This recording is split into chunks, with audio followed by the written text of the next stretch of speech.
the president, in the middle of a depression that's going to get even worse, everyone's predicting it's going to get even worse, decided to do the exact opposite of what you're supposed to do in a depression, which is stimulus spending. He's worrying about the deficit. So he's now, still again, he's advancing Republican talking points. He's advancing more Republican. So let's listen to let's play the first clip and we'll see what he had to say, and we'll come back and we'll let you know what he had to say. Okay. But all these reductions in spending by themselves will not solve our fiscal problems. We can't just cut our way out of this hole. It's going to take a balanced approach.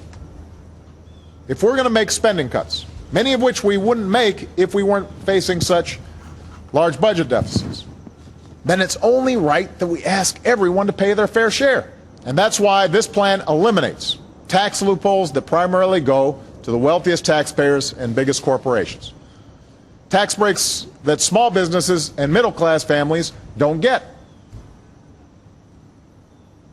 And if tax reform doesn't get done, this plan asks the wealthiest Americans to go back to paying the same rates that they paid during the 1990s, before the Bush tax cuts. I promise it's not because anybody looks forward to the prospects of raising taxes or paying more taxes. Oh, Barack, you sound so dreamy. You sound just like the guy, remember, from 2008 when you were, oh, it's so nice to hear you say all those things I want you to say again, but I know you're full of shit and you don't really mean them. The reason why he's proposing this now is because he knows it will never pass, and it makes him sound like a lefty right before an election.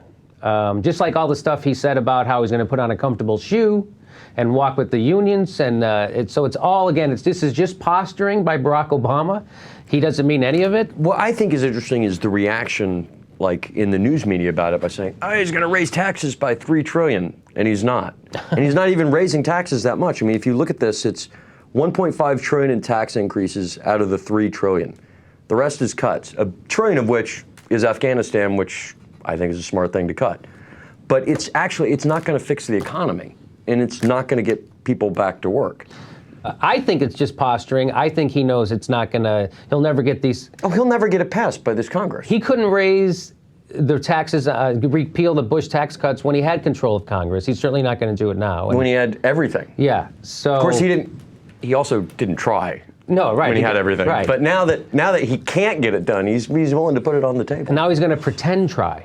Right, so that's all. He's going to give it a college try. He's going to pretend try. He's going to propose stuff he knows that it's never going to pass, and it's hard though. I mean, he's in a tough position because if you look at the public and what the public is wanting from the president, okay, yeah, we've got this huge deficit here.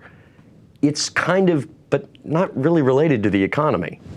What you're saying is if we got rid of the deficit tomorrow, that wouldn't help the economy. No, it wouldn't. It wouldn't make a difference.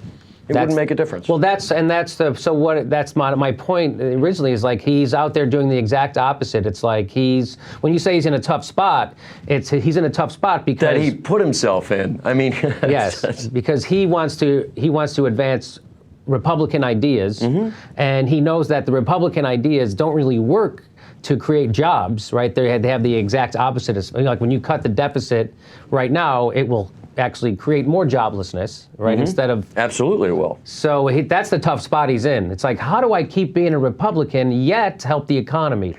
It comes down to every law we passed in the 50s, 60s, 70s, worker protection, environmental protection, healthcare, none of that means anything because you're betting it against the cost of 10 cents a day plus the cost of diesel fuel to ship it over the ocean. So that's it. So, and that's when people talk about a rigged economy. It's totally rigged economy. And it's rigged against the workers of the world.